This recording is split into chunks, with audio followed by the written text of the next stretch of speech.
بسم اللہ الرحمن الرحیم۔ السلام علیکم۔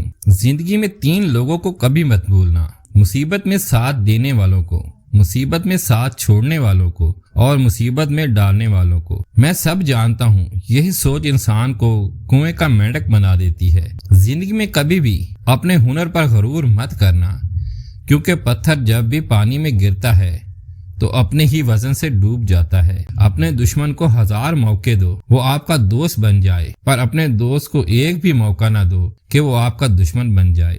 شرمندگی اٹھانے سے بہتر ہے کہ تکلیف اٹھا لی جائے۔ خوش رہنے کا صرف ایک ہی راز ہے کہ امید صرف اپنے آپ سے رکھو، کسی اور سے نہیں۔ اور جہاں دوسروں کو سمجھانا مشکل ہو، وہاں خود کو سمجھا لینا ہی بہتر ہوتا ہے۔ یہ 2 باتیں اپنے اندر پیدا کر لو، ایک چپ رہنا اور دوسرا معاف کر دینا، کیونکہ چپ رہنے سے بہتر کوئی جواب نہیں، اور معاف کر دینے سے بہتر کوئی انتقام نہیں۔ عقل مند اپنے فیصلے خود کرتا ہے، جاہل لوگوں کی رائے پر عمل کرتا ہے۔ خواہشیں اپنی مرضی سے خود پر لادا گیا وہ بوجھ ہے۔ اگر اڑان بھرنی ہے تو اپنی خواہشیں کم کر دو۔ دل میں برائی رکھنے سے بہتر ہے کہ ناراضگی ظاہر کر دی جائے۔ خود سے اچھی زندگی گزارنے کا حوصلہ رکھیں، نہ کہ وہ زندگی جس کی دوسرے آپ سے توقع کرتے ہیں۔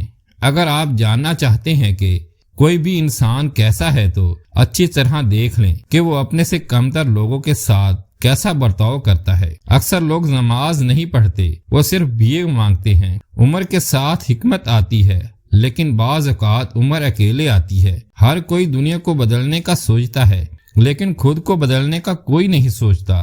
میں جس طرح جیتا ہوں اسی طرح اکیلا ہی مر جاؤں گا۔ جب آپ ناراض ہوں تو فیصلے نہ کریں، اور جب آپ خوش ہوں تو وعدے نہ کریں۔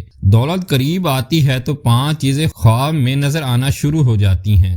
خواب میں ہاتھ سے آگ اٹھانا، سر کے بال کٹے دیکھنا، پہاڑ دیکھنا یا پہاڑ پر چڑھنا، مچھلی دیکھنا، مچھلی کھانا یا خواب میں تکلیف دیکھنا۔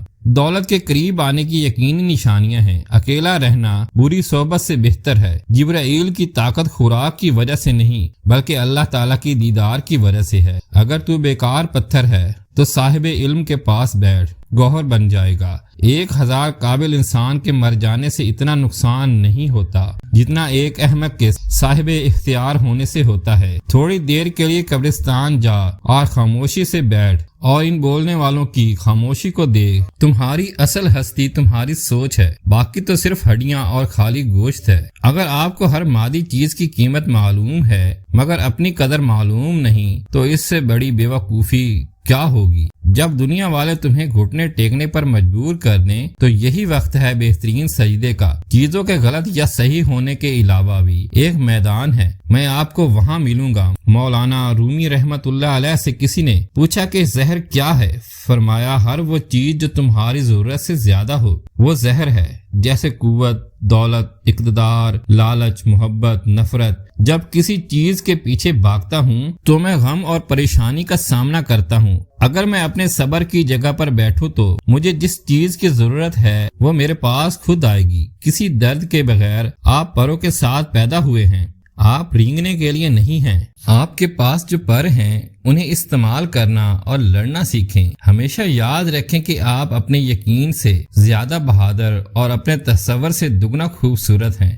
گفتگو سے سمجھ بوجھ میں اضافہ ہوتا ہے، لیکن تنہائی وہ مدرسہ ہے جہاں عظیم ذہن جنم لیتے ہیں، جہاں عظیم ذہن جنم لیتے ہیں۔ تمہارے ساتھ جو بھی ہو جائے مایوس مت ہونا، چاہے سارے دروازے بند ہی کیوں نہ ہو جائیں۔ پرسکون وہ ہے جس کو کم یا زیادہ کی فکر نہیں۔ 5 حالتوں میں کبھی بھی خاموش نہ رہیں۔ نمبر 1، جب کوئی کسی پر ظلم کر رہا ہو تو اس کو اپنے زور بازو سے روکیں۔ اگر یہ نہ ہو سکے تو کم سے کم اپنی زبان سے کچھ بول دیں، لیکن خاموش نہ رہیں۔ نمبر 2، جب کوئی آپ کی عزت اور خود مختاری کو چیلنج کرے تو دشمن کے سامنے چٹان بن کر ڈٹ جائیں، لیکن خاموش نہ رہیں۔ نمبر 3، جب کوئی حق کی بات کر رہا ہو تو حق کے ساتھ کھڑے ہو جائیں اور باطل کا مقابلہ کریں، لیکن خاموش نہ رہیں۔ نمبر 4، جب کوئی آپ کے دین اور آپ کے نبی صلی اللہ علیہ وسلم کی توہین کر رہا ہو تو اس وقت خاموش نہ رہیں،